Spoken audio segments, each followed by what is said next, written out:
ሰላም ጤና ይስጥልኝ ተመልካቾቻችን ከፕራይም ሚዲያ የሰዓቱ መረጃዎች ይዘን ቀርበናል። ከመረጃዎቹ ጋር ታደሰ ታምራት ነኝ። መንግስት ለሕክምናው ዘርፍ 130 ቢሊዮን ብር የሚጠጋ ሀብት እየበጀተ መሆኑን ጠቅላይ ሚኒስትር ዶክተር አብይ አህመድ ገለጹ። ጠቅላይ ሚኒስትር ዶክተር አብይ አህመድ ከመላው ኢትዮጵያ ከተውጣጡ የጤና ባለሙያዎች ጋራም ተወያይተዋል። ጠቅላይ ሚኒስትሩ የመንግስት የጤና ዘርፍ ውጤታማ ለማድረግ ትኩረት ሰጥቶ እየሰራ እንደሚገኝም አብራርተዋል። በዚህም ባለፉት ዓመታት ለጤናው ዘርፍ እየመደበ ያለው በጀት እያሳደገ ይገኛል ብለዋል። ከጥቂት ዓመታት በፊት በቀጥታ ለጤናው ዘርፍ ይመደብ የነበረው ሀብት 70 ቢሊዮን ብር ገደማ እንደነበር አስታውሰው በአሁኑ ወቅት መንግስት 130 ቢሊዮን የሚጠጋ ሀብት መመደቡንም አስታውቀዋል። ከዚህም በተጨማሪም ባለፈው ዓመት መንግስት 9 ቢሊዮን ብር የመድኃኒት ግዢ ድጎማ ማድረጉን ጠቅላይ ሚኒስትሩ ገልጸዋል። መንግስት ለሕክምናው ዘርፍ የሚያወጣው ወጪ ከየትኛውም ጎረቤት ሀገራት እንደሚበልጥም ተናግረዋል። ምንም እንኳን ለጤናው ዘርፍ የሚበጀተው በጀት እያደገ ቢሆንም ካለው ፍላጎት አንጻር ገና መሆኑንም ጠቅሰዋል። በበጀት ዓመቱ ከ9 ወራት የውጭ ሀገራት ወደ ኢትዮጵያ በሬሚታንስ 5.1 ቢሊዮን ዶላር ተልኳል አለ የኢትዮጵያ ዲያስፖራ አገልግሎት። የአገልግሎቱ የፕላን ክፍል ኃላፊ ወንደሰን ተረፈ እንዳሉት የዲያስፖራ ሁለንተናዊ ተሳትፎ ለማጠናከር በትኩረት እየተሰራ ነው ብለዋል። በበጀት ዓመቱ ከማይክሮ ኢኮኖሚ ማሻሻያው ጋር ተያይዞ ዲያስፖራው ወደ ሀገር የሚልከው ሬሚታንስ እንዲጨምር ትኩረት ተሰጥቶ መሰራቱንም ተናግረዋል። ዲያስፖራው የውጭ ምንዛሬ አካውንት እንዲከፍት መደረጉን ጠቅመው በዚህም ከ18889 አካውንት ማስከፈት ተችሏል ነው ያሉት። የተከፈተው አካውንትም 25.2 ሚሊዮን ዶላር መቆጠቡን ያነሱት ኃላፊው ከባለፈው ተመሳሳይ ወቅት ጋር ሲነጻጸር ከፍተኛ እድገት ማሳየቱንም አስረድተዋል። በሌላ በኩል ከዲያስፖራ የሚገኘው ሬሚታንስ ለማሳደግ በተደረገ ድጋፍና ክትትል 5.1 ቢሊዮን ዶላር ሬሚታንስ ወደ ሀገር መላኩንም ጠቅሰዋል። ለሬሚታንስ መጨመር በኢትዮጵያ የተደረገው ሀገር በቀል ኢኮኖሚ ማሻሻያ ከፍተኛ አስተዋጽኦ ማበርከቱንም ተናግረዋል። የአምራች ኢንዱስትሪዎችን የኃይል አቅርቦት ፍላጎት ለማሟላት በትኩረት እየተሰራ ነው ሲሉ የኢትዮጵያ ኤሌክትሪክ ኃይል ገለጸ።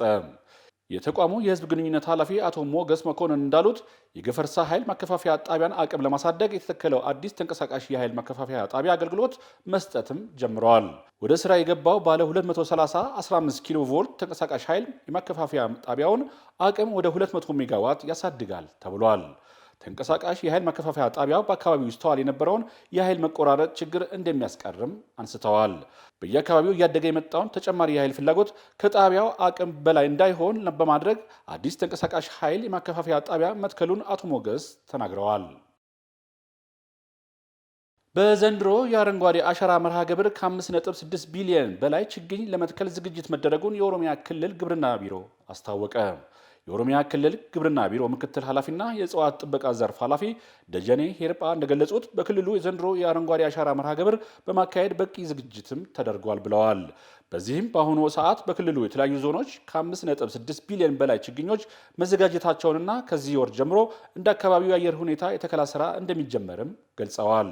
አብዛኞቹ ችግኞች ሀገር በቀልና ከአካባቢው አየር ንብረት ጋር የሚስማሙ መሆናቸውንም ኃላፊው ተናግረዋል። ለእንስሳት መኖ፣ ለፋብሪካ እንዲሁም ለአየር ንብረት ለውጥ ከፍተኛ አስተዋጽኦ ለማድረግ አቅም ላላቸው ችግኞች ትኩረት ተሰጥተዋል ብለዋል። ተመልካቾቻችን ከፕራይም ሚዲያ የሚተላለፈው የሰዓቱ መረጃ እንደቀጠሉ ናቸው። አሁን ደግሞ ከውጭ ምንጮች ወዳገኘናቸው መረጃዎች እናልፋለን።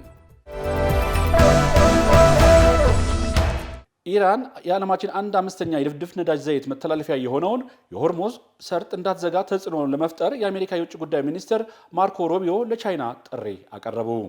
የአሜሪካ የውጭ ጉዳይ ሚኒስትር ማርኮ ሩቢዮ በኢራን የኒውክሌር ጣቢያዎች ላይ ከአሜሪካውያን ጥቃቶች በኋላ ኢራን ወሳኝ የንግድ መስመር የሆነውን የሆርሙዝ ሰርጥ እንዳትዘጋ ለመከላከል ቻይና እንድትረዳት አሳስበዋል።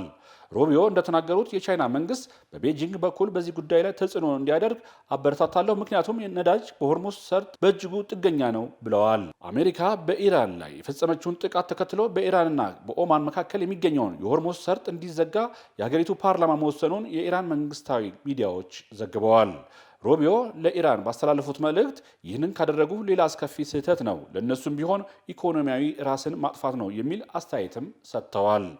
በዚህ ወሳኝ መተላለፊያ መስመር የነዳጅ አቅርቦት መስተጓጎል ለዓለም ምጣኔ ሀብት ከፍተኛ መዘዝ ያስከትላል የተባለ ሲሆን የዓለም አቀፉን የነዳጅ ዋጋ እንዲያሸቅብም ሊያደርግም ይችላል ተብሏል። ቻይና የኢራንን ዘይት ለመግዛት በዓለም ቀዳሚ ስትሆን ከቴህራን ጋር የጠበቀ ግንኙነት አላት ሲል ቢቢሲ ዘግቧል።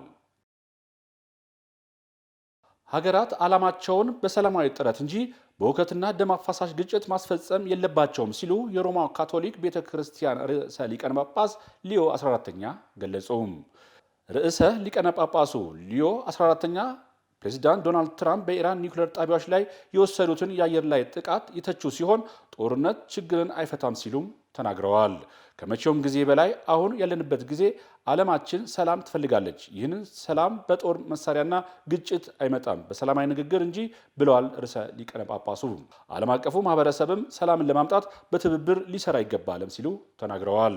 ርዕሰ ሊቃነ ጳጳሱ ሊዮ እያንዳንዱ የዓለም አቀፍ ማህበረሰብ አባል ግጭቱ ወደማይወጣ ገደል ከማስገባቱ በፊት የማስቆም ግዴታና የሞራል ኃላፊነት እንዳለበትም ገልጸዋል ሲል ሮይተርስ ዘግቧል።